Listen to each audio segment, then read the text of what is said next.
Baik, Assalamualaikum warahmatullahi wabarakatuh.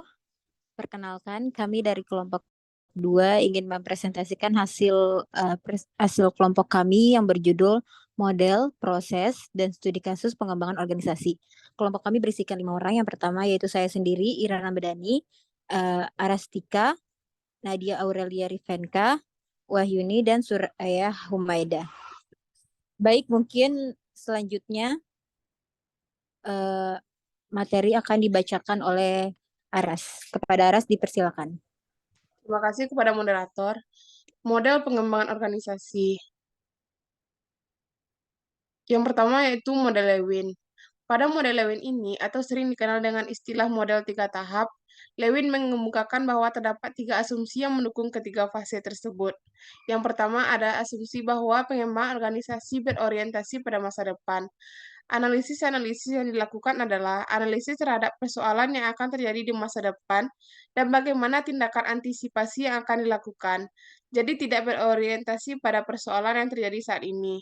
Yang kedua, harus ada kehendak yang kuat dari anggota organisasi untuk berubah ke arah yang lebih baik. Yang ketiga, adanya penggerak. Yang keempat, selalu ada resistensi meskipun perubahan yang dilakukan adalah sebuah perubahan yang baik bagi organisasi. Yang kelima, perubahan yang baik akan selalu diikuti oleh perubahan perilaku anggota organisasi ke arah yang lebih baik. Selanjutnya, model Tiagi.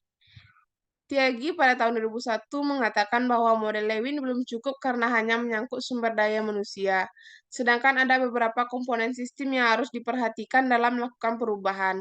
Beberapa komponen sistem dalam proses perubahan tersebut adalah, yang pertama adanya kekuasaan untuk melakukan perubahan, yang kedua mengenal dan mendefinisikan masalah, yang ketiga proses penyelesaian masalah, yang keempat mengimplementasi masalah, yang kelima mengukur, mengevaluasi, dan mengontrol hasil. Yang ketiga, model action research.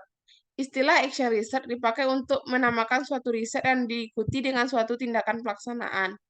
Menurut French and Bell, action research berasal dari 2 narasumber, yaitu John Collier yang mewakili dari unsur actionnya dan Kurt Lewin yang mewakili unsur research. Dalam model ini, suatu perubahan dapat dilakukan atau terjadi melalui beberapa tahapan sebagai tindakan pemecahan masalah organisasi yang dilakukan dengan berbasis data maupun model-model kecil. Saya kembalikan kepada moderator.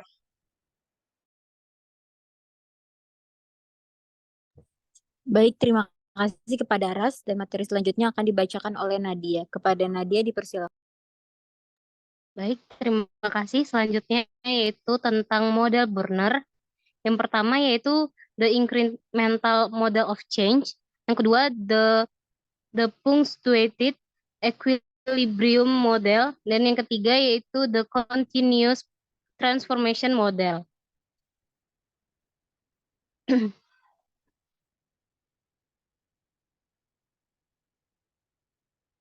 Yang kelima yaitu ada model Passmore.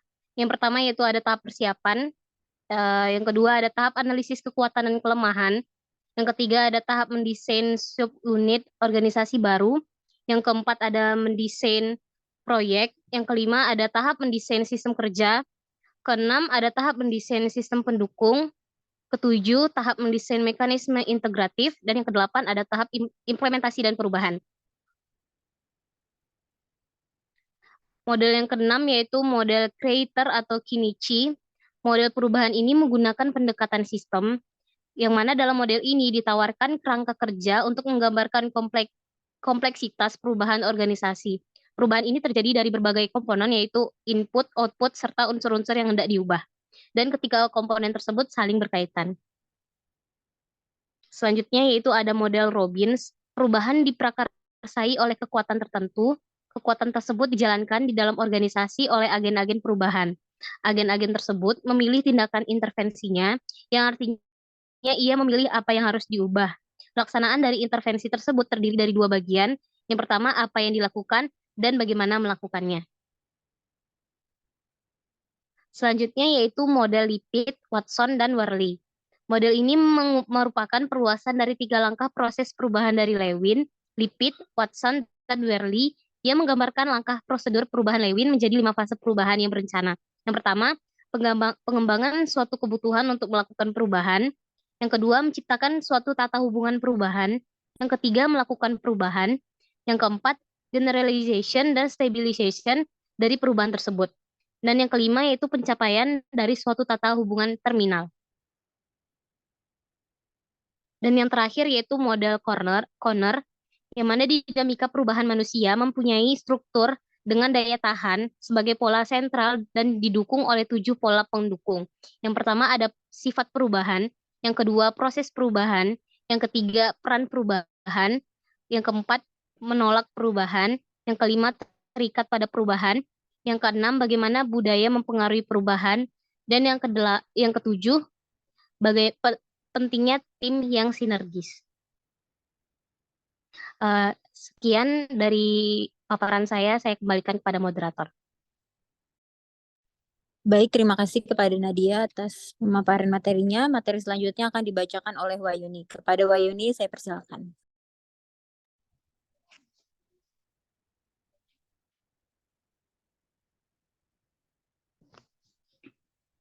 Baiklah, selanjutnya yaitu proses pengembangan organisasi.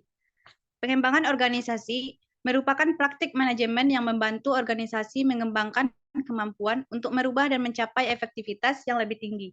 Ini merupakan proses jangka panjang, yakni ketika perubahan dan perbaikan berlangsung terus-menerus.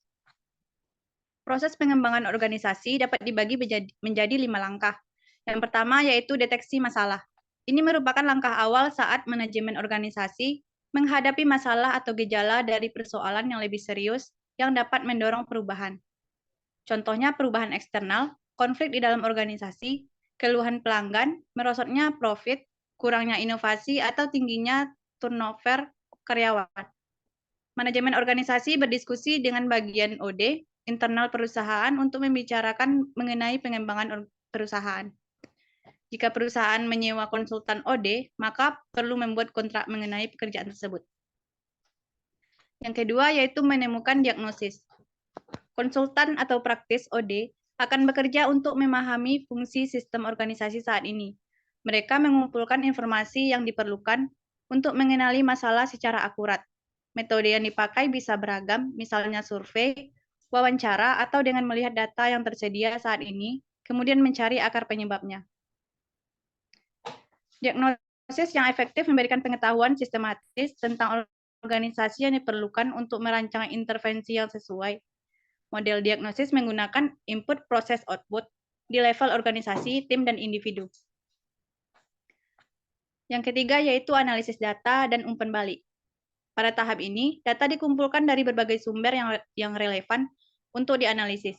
Pengumpulan data kerap memakan waktu, namun tetap penting dilakukan konsultan OD agar berhasil memahami masalah secara akurat.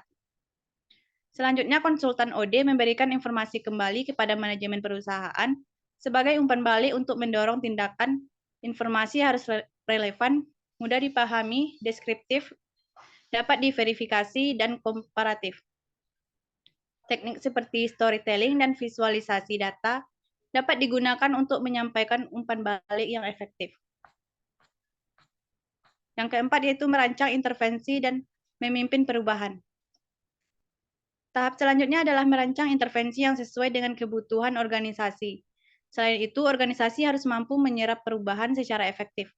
Bagian utama dari proses perubahan adalah mendefinisikan kriteria sukses untuk perubahan, agar memudahkan pengukuran progres. Memimpin dan mengelola perubahan tidaklah mudah, sebab selalu ada risiko kegagalan perubahan organisasi. Manajemen perubahan yang efektif harus dapat memotivasi perubahan, menciptakan visi, mengembangkan dukungan, mengelola transisi, dan mempertahankan momentum perubahan itu sendiri. Yang kelima yaitu evaluasi dan pelembagaan perubahan. Manajemen perusahaan dapat mengevaluasi perubahan bertahap, terutama dari pengalaman karyawan.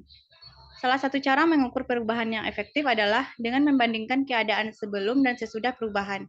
Setelah penerapan sistem baru, peluang untuk perbaikan biasanya mulai tampak. Evolusi ini terjadi secara konstan, sehingga membutuhkan implementasi yang konsisten dan terus-menerus. Sekian, saya kembalikan kepada moderator. Baik, terima kasih kepada Wahyuni atas pemaparan materinya dan materi selanjutnya akan dibacakan oleh Suraya. Kepada Suraya dipersilakan. Baiklah, masuk kepada contoh kasus, yaitu yang berjudul Implementasi Balance Scorecard di Badan Usaha Milik Negara Indonesia tahun 2023. Pada tahun 2023, BUMN Indonesia menghadapi tantangan yang semakin meningkat. Dalam beberapa tahun terakhir, persaingan global di berbagai sektor bisnis telah meningkat secara signifikan. Selain itu, perubahan regulasi pemerintah yang sering terjadi mempengaruhi cara BUMN mengoperasikan bisnis mereka. Selain tantangan eksternal ini, BUMN juga mendapat tekanan dari masyarakat dan pemangku kepentingan untuk memberikan pelayanan yang lebih baik, lebih efisien, dan lebih transparan.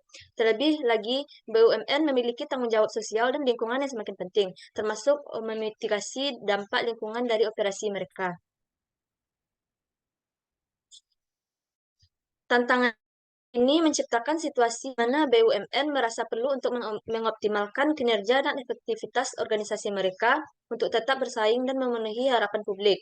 Oleh karena itu, BUMN memutuskan untuk mengadopsi alat manajemen strategis yang canggih, yaitu Balance Scorecard atau BSC, sebagai bagian dari upaya mereka untuk mengembangkan organisasi. Implementasi Balance Scorecard di Badan Usaha Milik Negara BUMN Indonesia tahun 2003 dalam konteks model Lewin tentang perubahan organisasi. Yang pertama, tahap unfreeze. BUMN menyadari perlunya perubahan dari cara kerja lama karena tekanan eksternal. Yang kedua, tahap change. Mereka mengadopsi BSC untuk mengukur kinerja dan mengubah cara mereka berencana dan membuat keputusan. Yang ketiga, tahap refreeze. BUMN menjadikan perubahan sebagai bagian budaya organisasi dan terus memantau dan meningkatkannya. Dan yang keempat, ini merupakan respon BUMN terhadap perubahan lingkungan bisnis dan tuntutan masyarakat. Selanjutnya, saya kembalikan kepada moderator. Baik, terima kasih kepada Suraya atas pemaparan materinya. Itu saja pemaparan materi dari kelompok kami, yaitu kelompok 2. Kurang lebihnya mohon maaf. Wassalamualaikum warahmatullahi wabarakatuh.